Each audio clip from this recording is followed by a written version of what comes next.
Ladies and gentlemen, I got a new car for the channel.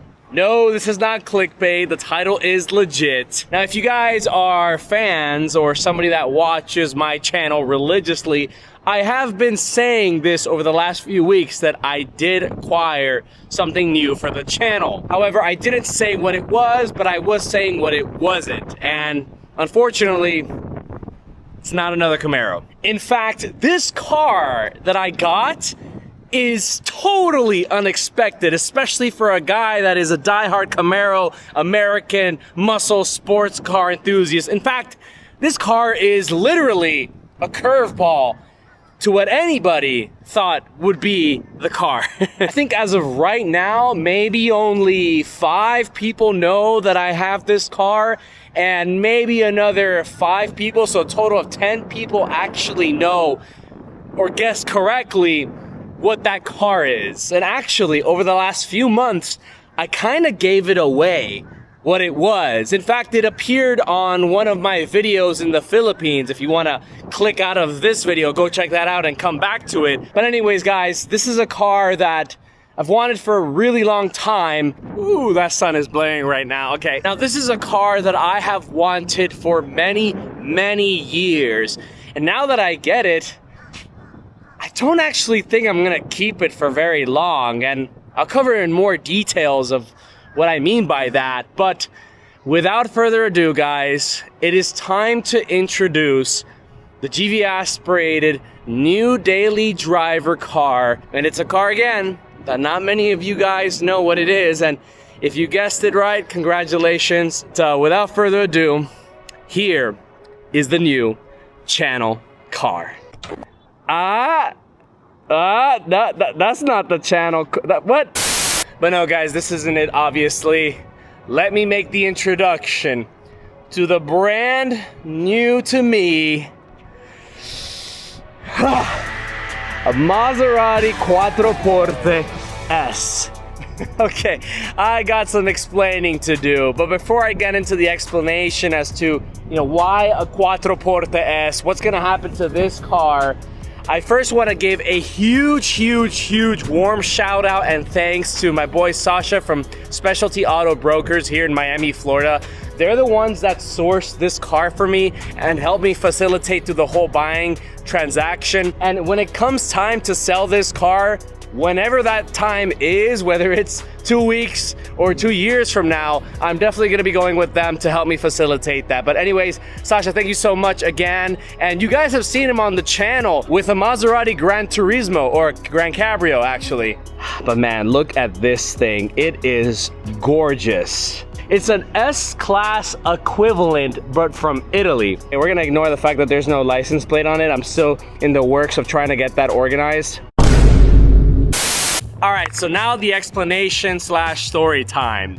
I have wanted the Maserati Quattroporte for many years. I think the first time that I ever saw this car back in like 2012, that was when my fascination for this car really started to grow. And that was right around the time that the seed of car obsession started to flourish and become, well, the start of it all. Maserati was actually one of the first brands that I truly fell in love with from exotics, from the Italian, European exotics.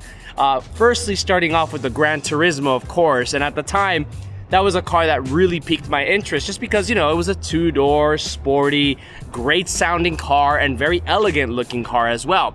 And the Quattroporte, it's a beautiful looking car, but it just didn't have the same appeal to me back then.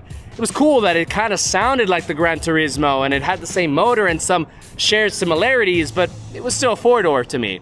But my love for the Quattroporte really started to kick off right around ending of 2020, 2021. Now, it was around that time that I was looking to purchase a daily driver car to complement my aqua blue metallic Camaro SS, which I don't have anymore. I have my 5th Gen ZL1 now. But at the time, I was looking for a daily driver car that was cheap, reliable, and was not going to make me want to modify the car and spend more money, which unfortunately, the Quattroporte, in some aspects, does not meet any of those boxes at all. While this car is definitely a very attractive car for the price, it just didn't make much sense for me at the time. I ended up buying a 2014 Hyundai Azera for right around $12,000.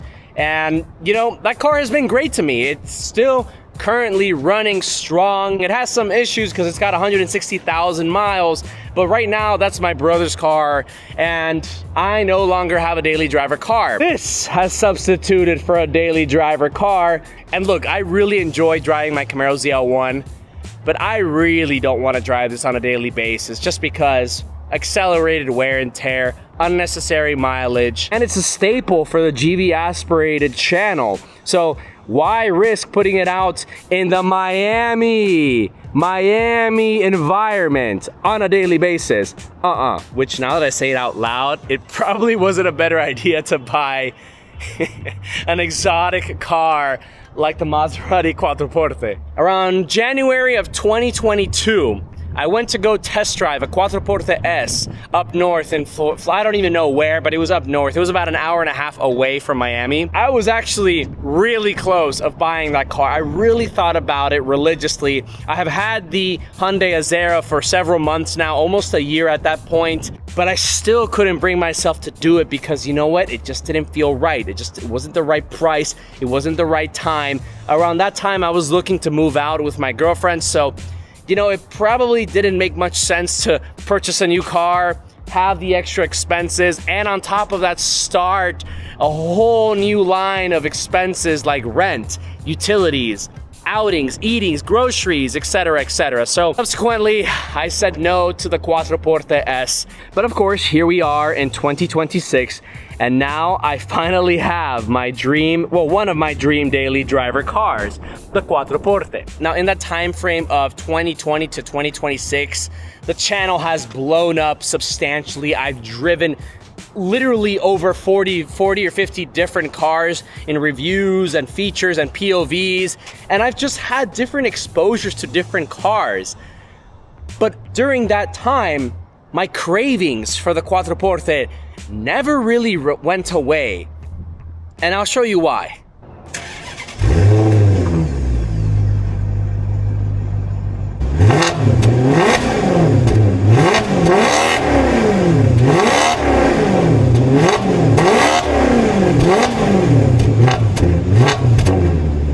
That right there is why I pulled the trigger, scratched the itch, and possibly bought the most unreliable V8 ever? Okay, yes, it doesn't sound nearly as good as my ZL1.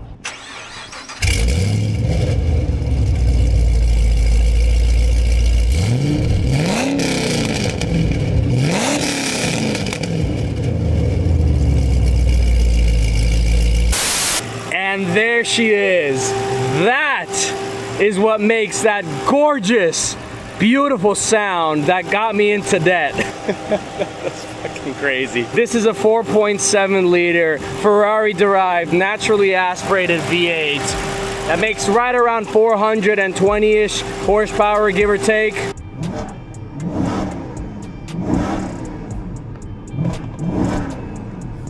Oh my God, it does sound so damn good. Okay, look, the exhaust is very quiet because it is stock. It's definitely not as loud as some of the other Maserati examples that I have featured on this channel, but I kind of partly blame that, not just because of the stock setup underneath the car, but also how absolutely quiet it is in here. The sound deadening is crazy, guys. I mean, this was a $120-something thousand executive, you know, high luxury performance car back in 2011. So the Quattroporte stands for 4 doors, and of course we have 4 doors. And I mean, yeah, this is honestly a really stylish looking interior. We have Alcantara up here on the roof, the sunroof as well, just like my ZL1. I just love the interior of the Quattroporte, man. It's just so damn nice. I mean, rightfully so. This car's 120 grand, but the steering wheel is great. I love the fact that you have the column mounted paddle shifters that Yes, you can see on the dashboard, I have some Christmas lights on. That is a TPMS sensor, and I need to get gas. Gas is another thing that kind of sucks with these Quattroportes. They are naturally aspirated Ferrari V8s. It is a cross plane, by the way, not a flat plane like you would have on the F430s. But yeah, 2 V8s in 2026 with the gas prices is crazy. A supercharged and then an NA V8 right here. We're not accomplishing financial freedom in 2028. But we are passing the good vibes check. And yeah, the infotainment kind of does suck. It's aged horribly. But name me one car from 2011 that hasn't aged terribly, okay? Yeah, you can. If I decide to keep the car longer, which I probably won't, but if I decide to keep it longer, I might do the infotainment swap. Okay, so if you couldn't already tell, this car is completely 100% stock. I mean, yeah, but that could potentially change. One of the big reasons why I bought this car, pretty much like 75% of the reason why I bought this car was for that exhaust note. It's actually really embarrassing, but I would literally go to sleep listening to that. You know how they have Baby Einstein when we used to listen to that as kids to go to sleep or whatever? This is like my Baby Einstein's. Like this exhaust system, Quattroporte S, Sport GTS, Gran Cabrio, Gran Turismo, anything that had this exact engine, I consider myself an audiophile when it comes to cars exhausts, and it is a big selling point for me when I'm purchasing a car. So sound matters to me, guys. Sound definitely matters to me. Now, at the beginning of the video, I did say that I may or may not keep this car for long, and the reason why I might potentially sell this car a lot sooner than what I thought I was gonna keep this car for is because, well, this car was an itch. Like this particular car right here, this Quattroporte S was an itch. It's not even in the ideal spec that I would have wanted it to be in. This black color is gorgeous, which I will accept that color, but these wheels, although they are very stylish, they're not my favorite. And of course, some other factors like the fact that this car is a Quattroporte S and not a GTS Sport or Sport GTS. You see, this car is sort of like a BMW M5.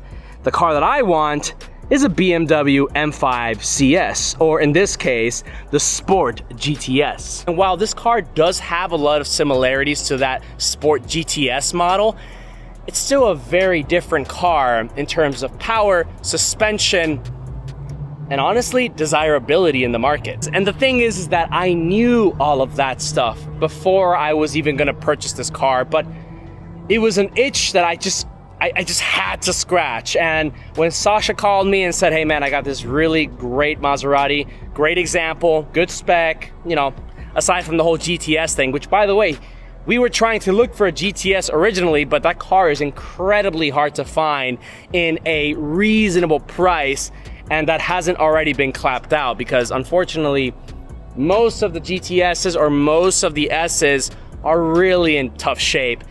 Maintenance-wise, exterior, just overall, a very difficult car to find. And I'm at a crossroads right now where I'm like, man, do I just keep this car and kind of do all of the modifications that I really wanted to do to kind of get it to the ideal GTS look? Like for example, swapping out the wheels, changing up the exhaust by first making it a lot louder than what it is, and changing the exhaust pipes to an oval instead of the quad tips. I think the rear of the Quattroporte is actually one of my favorite parts of this car. The rear is my favorite part of this car, but I absolutely love how simplistic the Quattroporte design is, the M139 generation. I mean, it's very, very subtle. Oh, I love the Maserati trident placement over here on the, what is this? That is the A, B, and C pillar over there.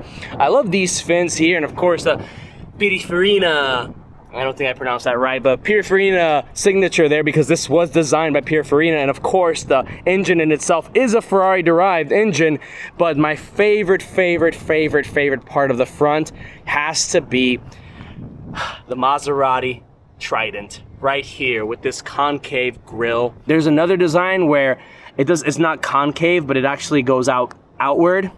I was telling my boy Sasha that it had to have the concave grille, and it had to be a GTS, which the GTS already comes with that from factory. It's only the Quattroporte S's that have that discrepancy. Now, I know I'm going to see comments from fans or new people stopping by here saying that this was an absolutely horrible idea for a daily driver car, and that Maserati is incredibly unreliable and just a waste of money. And I agree that there is some truth to that. There is some merit behind those claims, but a lot of those claims are baseless. They're inexperienced. Frankly, they're misinformation, and it's just a lot of spewing and regurgitating from people that really have never actually owned these cars or have studied these cars. Now, I will admit though, it's not a cheap car to maintain by any means. This is kind of like the same situation with some high-end BMW models from like the late 2000s, early 2010s that are consistently being, torn apart by social media saying that they're incredibly unreliable. There is some truth to that, but a lot of it has to do with user error and poor maintenance. And this car is actually a pretty reliable car. So they say. I don't know. We're gonna see if we end up keeping this car for a while, or I end up selling it to buy that GTS that I actually really want. But here's the thing though, parts on this car is not cheap. And in the certain situations that you cannot find aftermarket products that will fit the parts for this car, you're gonna have to go to Maserati, or in some cases, Ferrari. And those are not cheap. So yes, I do totally understand that there is some tax to pay. This car is more than just a heavily depreciated Italian Ferrari-derived V8 saloon car. This is a beauty, is in the eyes of the beholder. This is just that love, that appreciation that you have for a car that will never be made again. We will never see another Ferrari-derived, naturally aspirated V8 sedan or saloon car like this ever again. That is why I decided to acquire this for the channel and take on that Maserati owner experience. At least until I get bored of it and I end up selling it to get a GTS model. But yeah, guys, thanks so much for watching this video. If you found it informative and entertaining, go ahead and hit the like button. Helps out tremendously with the algorithm and for future videos with the Maserati and the ZL1. Hit the subscribe button because the goal for this year is 200,000. Very off from that goal, but nonetheless, we're still gonna work hard to get there. We worked hard for this opportunity and for that opportunity as well. And last but not least, don't forget to hit the notification bell so you don't miss any of my future videos. Guys, thanks so much for watching, and I'll catch you on the next one. Peace.